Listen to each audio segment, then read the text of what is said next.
Women in Science and Engineering, or WISE, which is a group of like-minded individuals here on campus, and we are devoted to spreading the good word of science. Thank you all for being here. I have Lisa and Andy here with me. They are both fellows of the International Dark Sky Association, and they're going to be talking about light pollution, which up to this point I've been in the dark about. We'll enlighten you. That's my job, Andy, to get the puns. So it's an incredibly interesting topic that's got it's got aspects in biology as well as our own lives, looking at the night sky. So I'm incredibly interested to hear what they have to talk about. I'm pretty sure they won't be leaving us in the dark. Sorry about that one. Without further ado, please welcome Andy and Lisa. Thank you guys so much.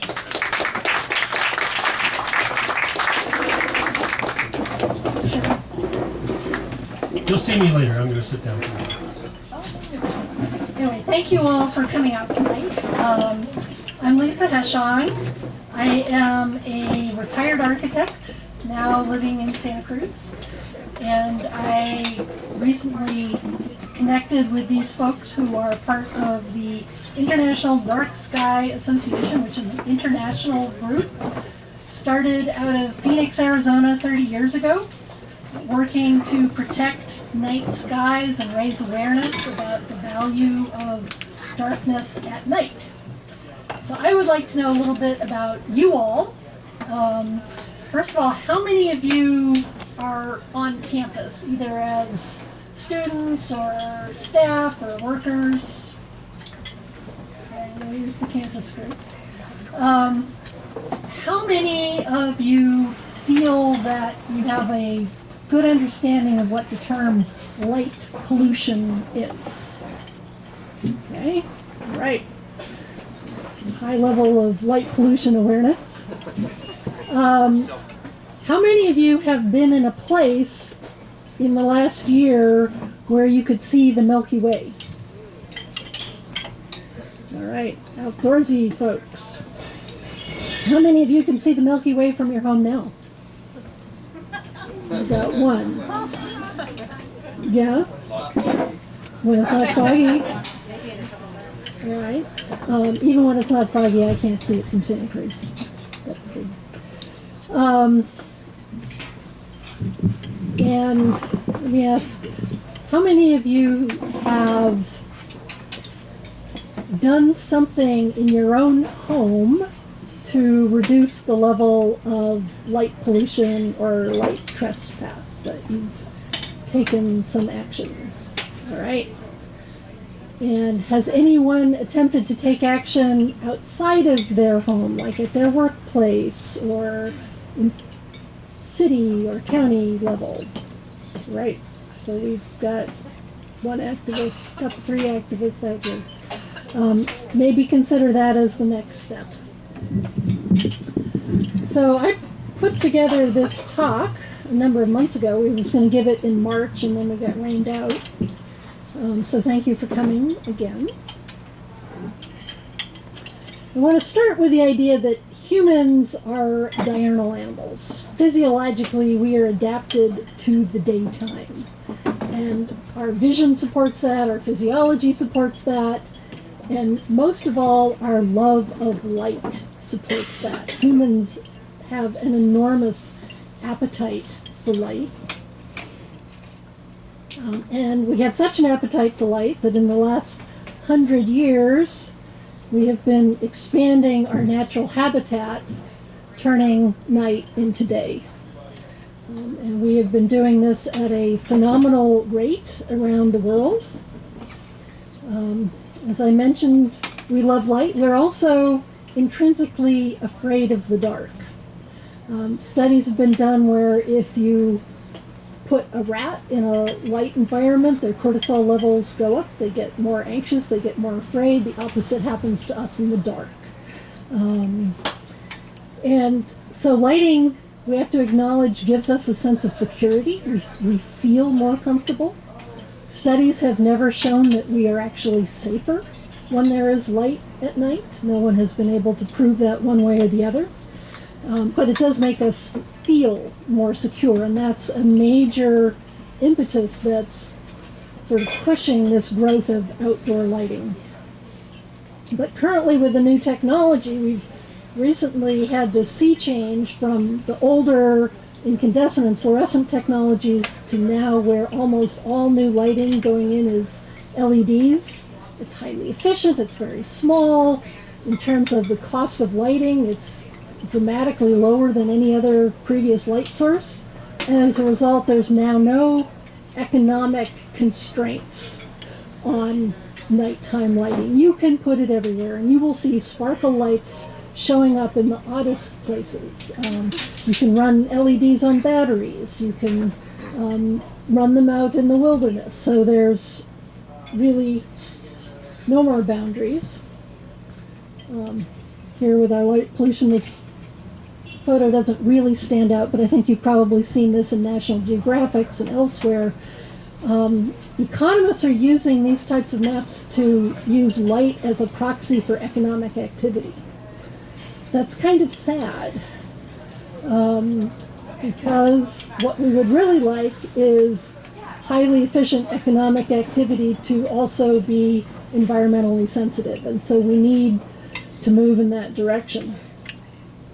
NASA has done studies of these sequences of satellite lighting and concluded that outdoor lighting is growing at 2.2% per year on average for the last 20 years. If you compound that in 10 years, that's 25% growth. And that's just the area. That doesn't account for increased intensity or change in the color of the light, both of which are also changing. So there are becoming fewer and fewer dark spaces left in the world to study.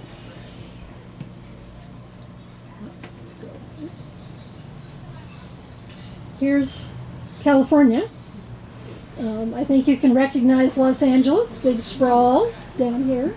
Right, here's Los Angeles, here's Las Vegas, Fresno, Bay Area up here. The pin is us and Santa Cruz. Sacramento up to Tahoe, there's Reno, right? So the sky glow from Los Angeles and Las Vegas have been registered 200 miles away, 200 miles out to sea. You can see the sky glow from Los Angeles. We would like that not to be us. We don't need to follow their lead. Here's Santa Cruz at night. There's a wonderful website that has been amassing this satellite data and putting it together at a very small granularity. I'm going to point out the coastline for you.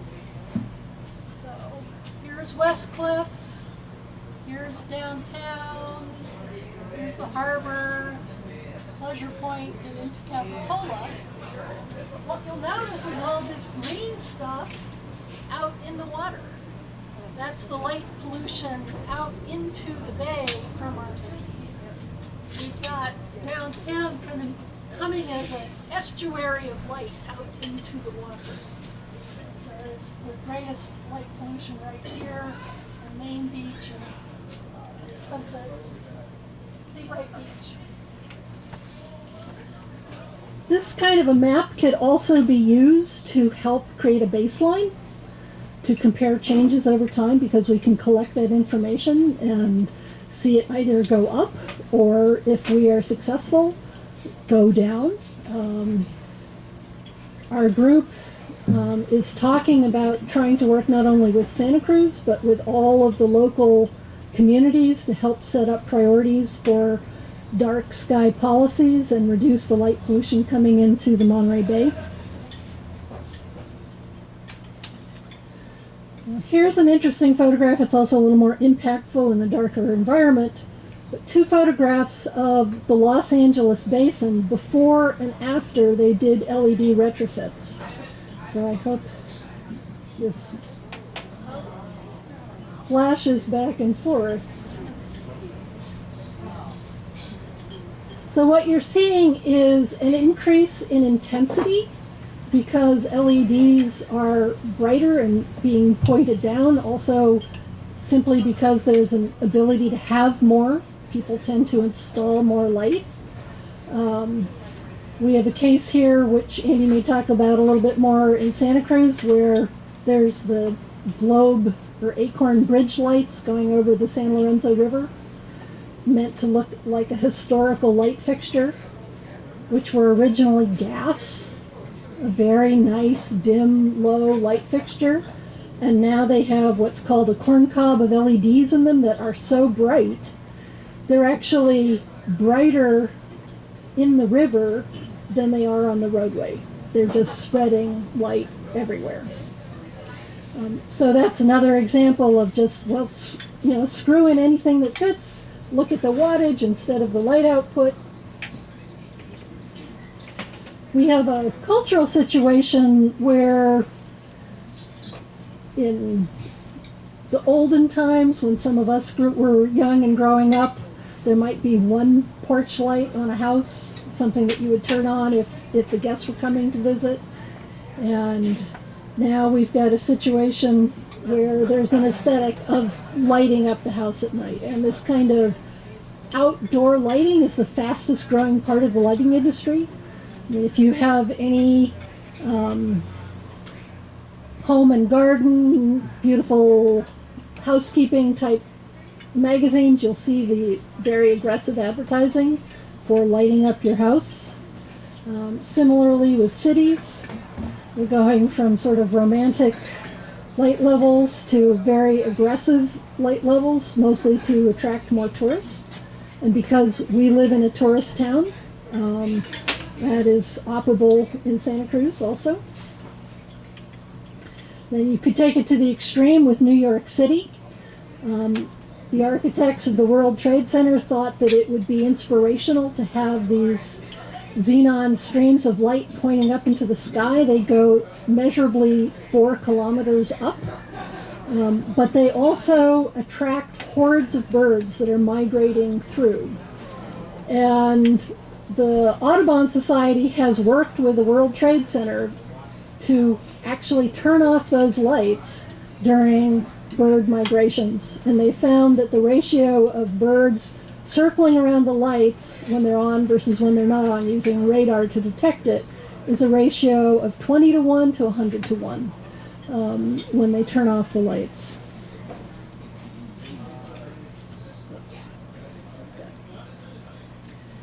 Here's another one which now you know you're not going to be able to see in this light. But if you squint really hard, those are all the birds flying around the Sydney Opera House with the bright lights. So we're trying to find ways to provide interesting, exciting tourist environments that don't depend on massive light power that's interrupting the local ecology. So since you're all outdoorsy people, you should know that if you can see the clouds at night, you're in an environment with light pollution. Clouds should be black at night, especially on a moonless night. They should disappear. And in Santa Cruz, they rarely disappear. Now, a little bit more into the biology. This is a cartoon that I did a number of years ago, trying to just demonstrate what our ancestral patterns of light were like when we lived in darkness at night, get up during the day, work outside all day long. We'd be exposed to bright sky during the day and then go back to sleep under darkness. But now in a modern environment, our lives are never completely dark. There's always some light in our house, and the environment that we're working in during the day is also dramatically less light. Those two things are sort of dampening out our circadian signals during the day. So this is sort of saying that people get a little light on commuting to work, they walk outside at lunchtime, and they commute home. And that's sort of their circadian exposure.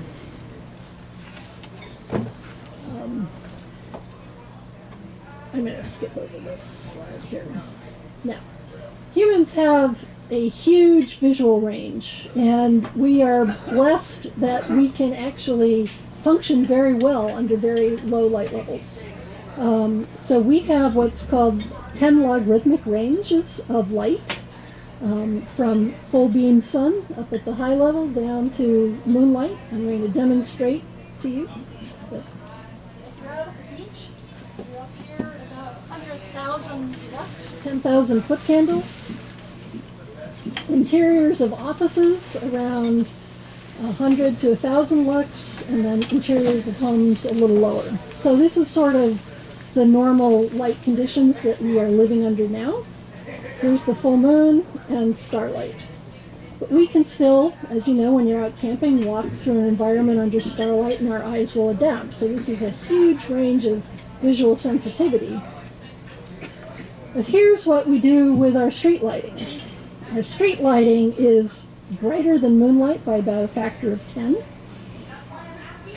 Our athletic lighting in Santa Cruz is even brighter, often designed more for video cameras than it is for the human eye.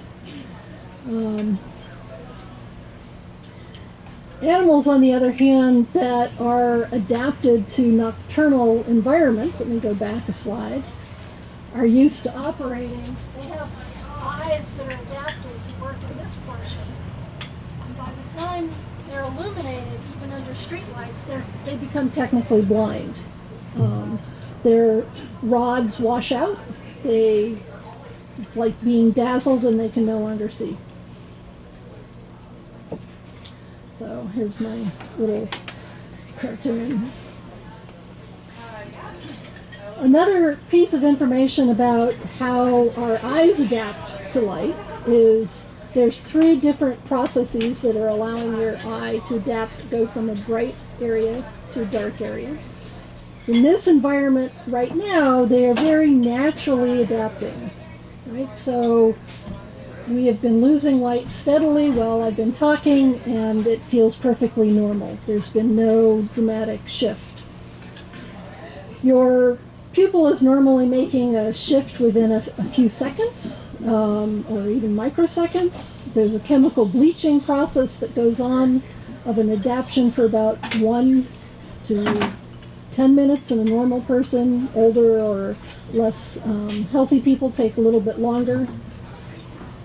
But the longest adaptation is the shift from cone, color vision, over to rod, which is nighttime vision.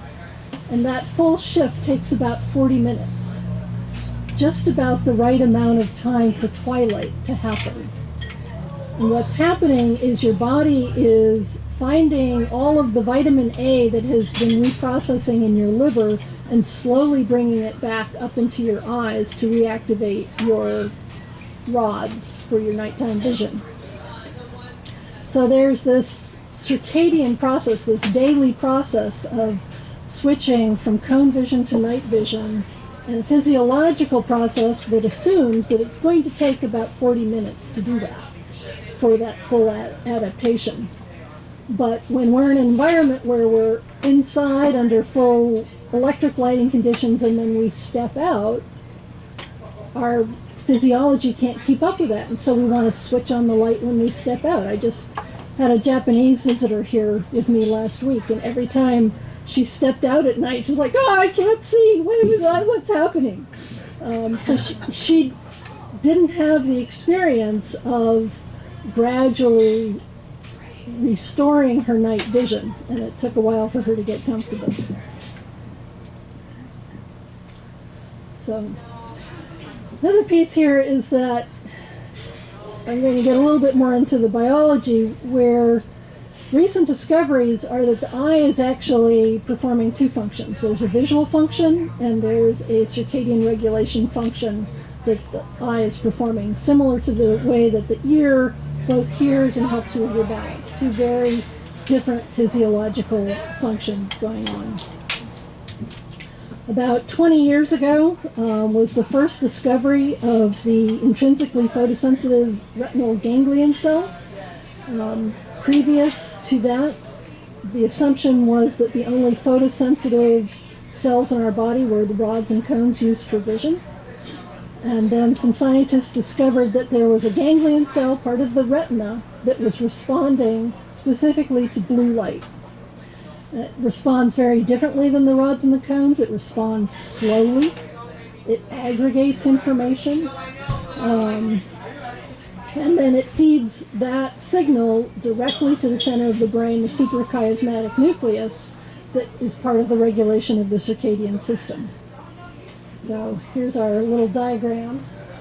So the ganglion cells down here, normally collecting information from the visual information of the rods and cones, processing directly to the suprachiasmatic nucleus. It's been discovered that that signal is the primary signal driving our rhythm of melatonin production in our bodies. And I'm going to move on to, well, let me get to that in a minute. So here's the sensitivity of our visual system. The yellow is our daytime cones, color vision.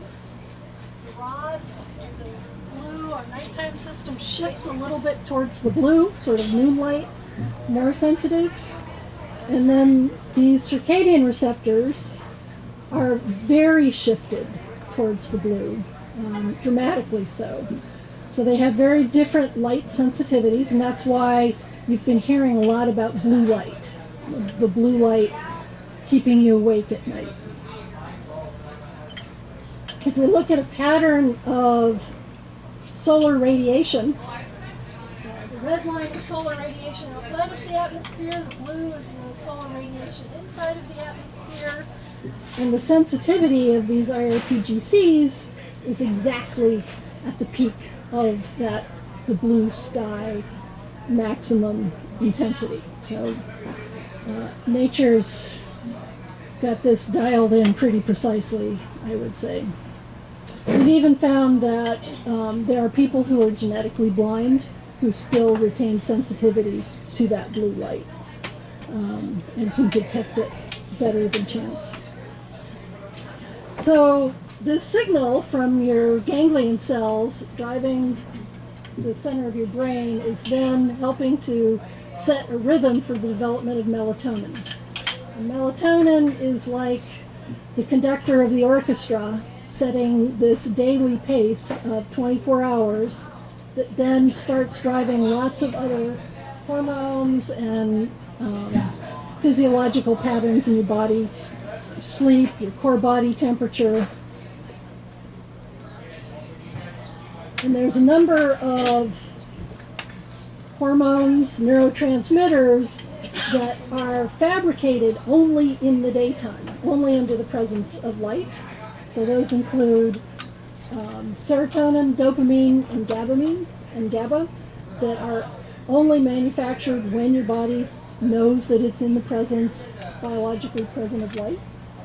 And then there's another set that are only manufactured in darkness, melatonin, norepinephrine, and acetylcholine. So these are controlling basic biological functions that are following a 24-hour pattern. And the interesting piece for me is that many of them become precursors or feedback loops for the others. So for instance, serotonin, which is only manufactured during the day, is the direct precursor of melatonin. So if you are not outside during the day getting light that enables you to produce the serotonin, you don't have enough of this biological precursor to make the melatonin at night, and vice versa.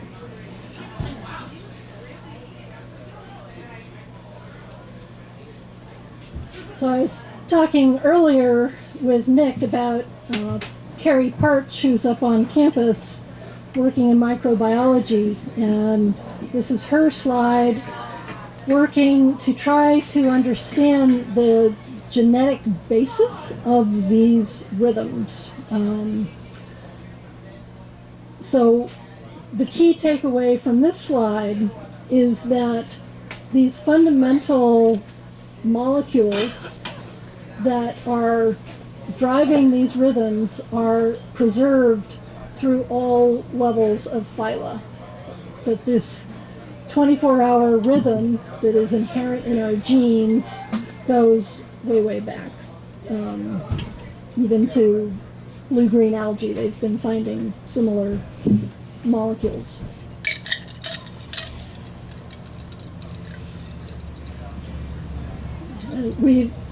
From that other slide, another interesting piece recently is, according to the Salk Institute, they found that 2/3 of the molecules that they have been looking at inside of cells are circadian. So that of all of these biological processes, they've identified at least 2/3 of them that have a circadian pattern. So the depth of the physiology of these rhythms is only beginning to be discovered, put it that way. We need to understand that light is biologically active. It travels through our tissues. Red light travels the fastest. There's a number of studies looking at healing effects of red light. I don't know as much of that science as I know about blue wavelengths, but it seems to be quite interesting. Blue wavelengths are the most intense. They can be destructive. We all know that ultraviolet generates vitamin D production. So our bodies are constantly trying to gauge this relationship to light and our exposures. But then we've got all these artificial light sources, and what you need to be able to think about with an artificial light source is what is its spectral content. So luminescence, which we call full spectrum, have wavelengths across the spectrum, much more intense in the reds than the blues. On the other right side, we've got funky old fluorescence with these very spiky types of light that were visually combined to appear to be white. So they have odd patterns. But this is a pattern for what an LED light commonly looks like today. And what you see here is what's called the blue pump. So they're using blue light, which is highly energetic, to drive the phosphors that make the rest of the LED seem white. So you've got a very strong signal in blue on a lot of LEDs, and then this balanced spectrum. Then when we overlay that with the circadian sensitivity to blue light, which is similar to the blue sky, you can see that there's a lot of potential here for overstimulation of that circadian signal from the LEDs. So on this topic, City of Santa Cruz, when they started retrofitting their lights with light fixtures, they were all at 4,000 Kelvin, which is a cooler temperature with including more blue wavelengths. We are told that they have now changed their standards down to 3,000 Kelvin, which is closer to a neutral white, but it would be possible for them to take it all the way down to 1,800 Kelvin, which is a much more amber light. Other cities in the Bay Area, Alameda, Half Moon Bay, have started moving in that direction. So,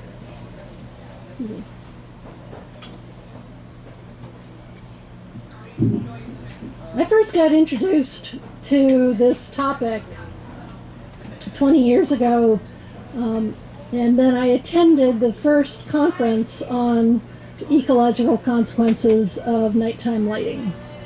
I sat there, this was down at UCLA, sat there for 2 days, and it just felt like a gut punch, realizing that there was this whole area of awareness that had never been studied, and that the exposure of all levels of ecological strata to light at night was potentially interfering with the viability of these ecological structures. One of the take-homes I got from that was down in San Diego, 50% of their endangered species were nocturnal. Turns out that studying nocturnal animals is not popular with graduate students. You have to stay up at night. Who wants to do their observations at 3 or 4 in the morning? And so most of these species were very little studied, but were becoming endangered rapidly. There's certainly a lot of the smaller base level species of ecological systems that tend to be more nocturnal. Those are the ones we really need to worry about. Some of the most susceptible species are birds who migrate at night. As you'll see, we've also found out that there are an awful lot of insects that migrate at night, a long way, much further than we ever knew. Any kind of baby animal can have its developmental process interrupted by inappropriate exposures to light at night. Most of these species also have a lunar cycle with an expectation of moonlight and then a dark period during the month. Our streetlights interrupt that lunar cycle and wipe it out, so it simply does not exist for them. Visual mating signals are also at risk, especially for animals like fireflies and any nocturnal animal that simply doesn't have the visual capacity of dealing with the kinds of bright lights that we often put outside. So a number of studies have started to arise, and I would advise that the IDA website, which is darksky.org, has a very nice curation of recent research on the topic. So if there's an area that you're particularly interested, like salmon or monarch butterflies, they will generally have curated recent papers on those topics.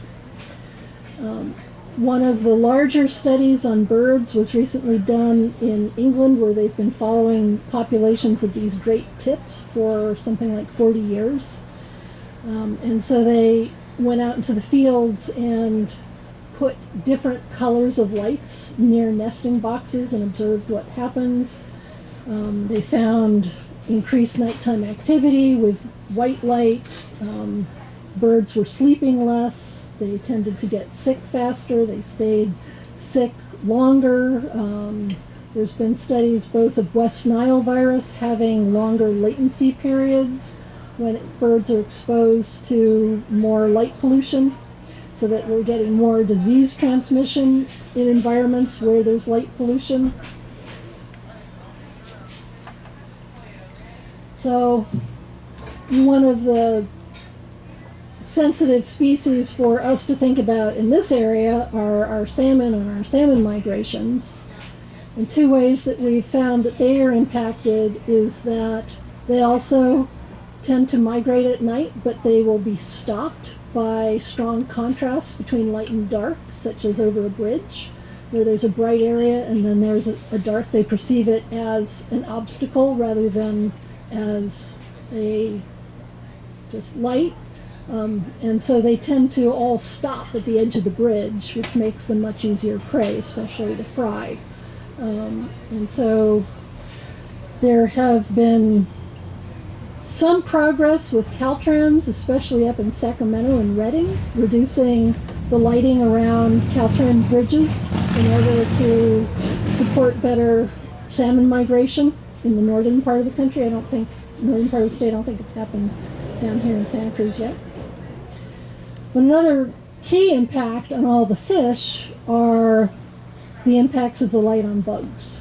Right? And again, back when I was a child, we used what we called bug lights on our porch. So they were kind of funky orangey yellow lights, and you'd screw them in so that the moths wouldn't all come and bother you while you were outside.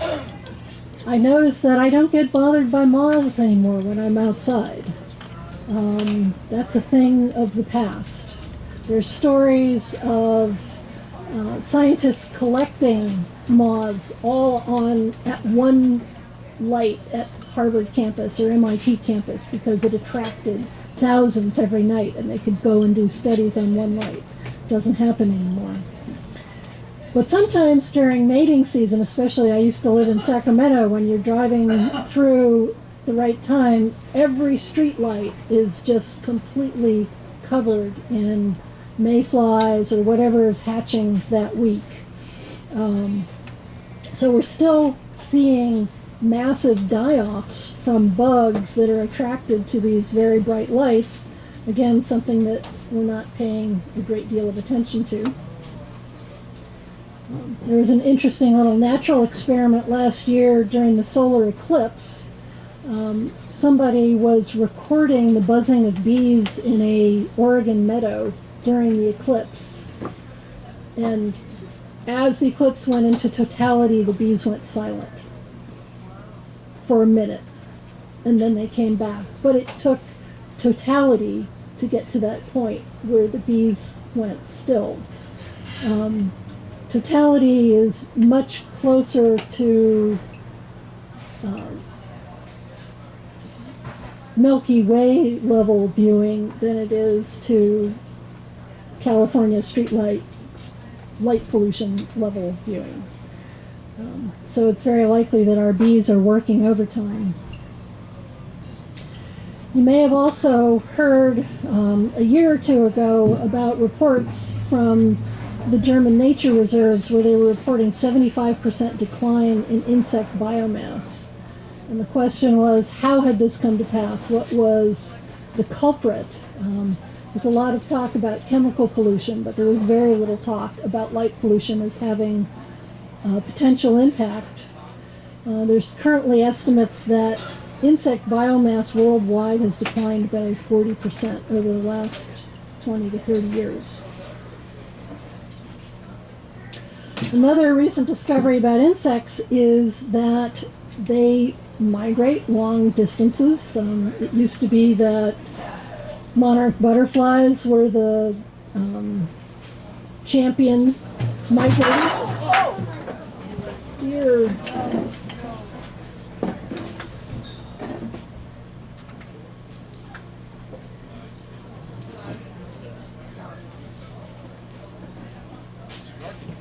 It's too dark in here.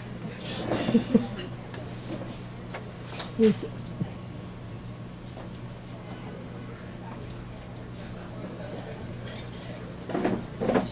okay?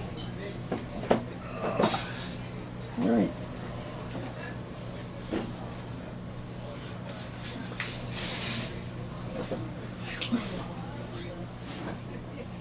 Everybody else be very careful. So studies in England have found massive migrations of insects, and now using radar they're realizing that as many insects are active and migrating at night, especially in the late summer, as they are during the day. So there's this whole other population of activities that's being affected by our nighttime lighting that we didn't know about. Studies are starting also to look at marine life. There's been a number of studies about beach plants and beach animals, insects, and how they're affected by light. This one in particular caught my attention.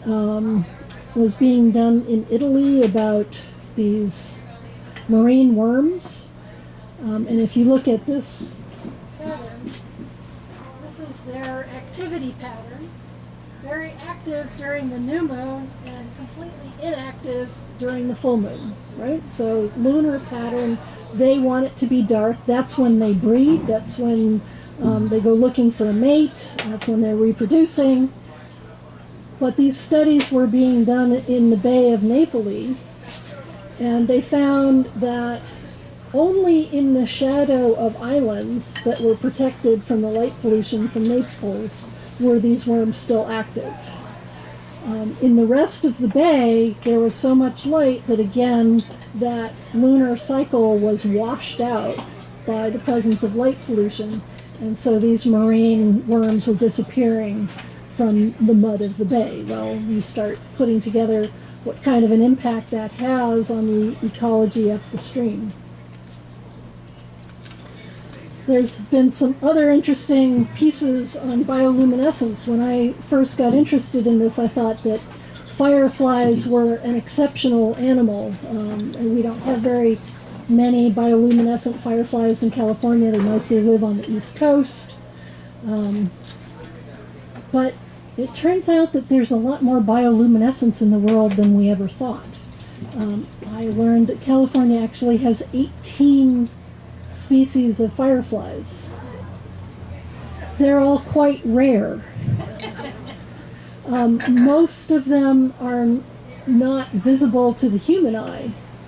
And so if they have bioluminescence, they are even more impacted by areas of light pollution. So they live up in the Sierra and marshy areas. But down at the Monterey Bay Aquarium Research Institute, Stephen Haddock there has been studying species using their submersibles and came out with a conclusion 2 years ago that within the Monterey Bay, 76% of marine organisms are bioluminescent. And this diagram is showing you the percentage of organisms by depth. So you can see these are the ones that are not bioluminescent, these are the ones that are. What are all those animals doing with their bioluminescence? How are we impacting them with the levels of light that we're introducing to the top of the ocean?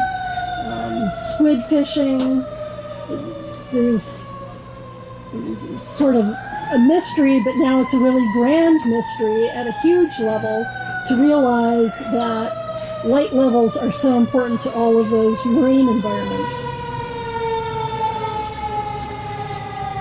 And finally, I want to worry about that mockingbird that's always singing outside my window at 3 in the morning. Why is he singing so loudly?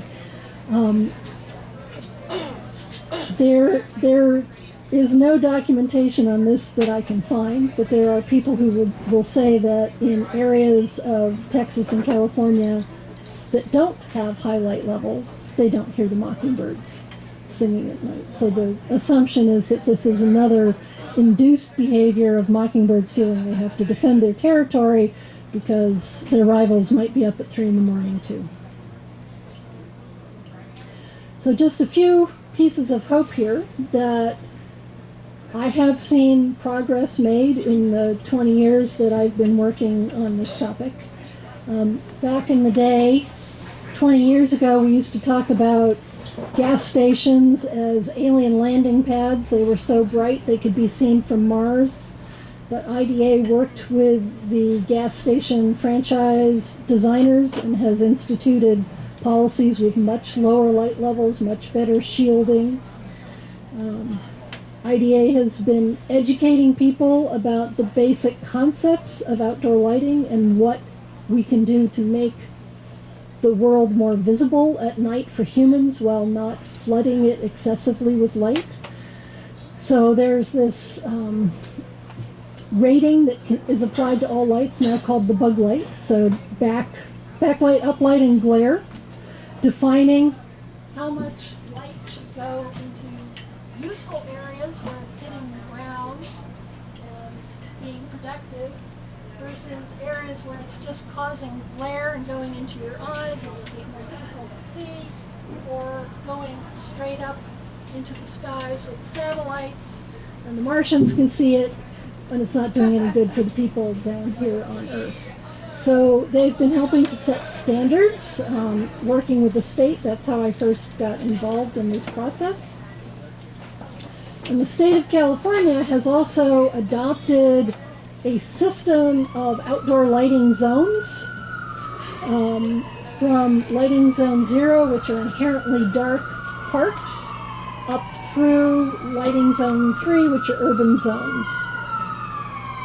Now, the key piece to this is that it's possible for a city to selectively choose to downgrade areas from the state default. So a city can say, no, we don't want to be lighting zone 2, we want to be lighting zone 1 or 0. We want to protect our areas. They have the authority to do that, and there's a standard in place to make that happen. So that's one of the pieces that we're hoping to work with Santa Cruz to help them adopt lower levels of lighting. And then finally, we don't really need to have lights everywhere we go all the time. We can just take the lights with us as a flashlight.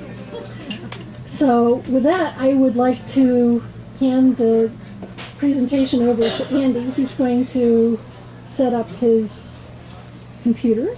And while he's doing that, I would be happy to answer questions. Or whatever. There you go. Hold on. Okay.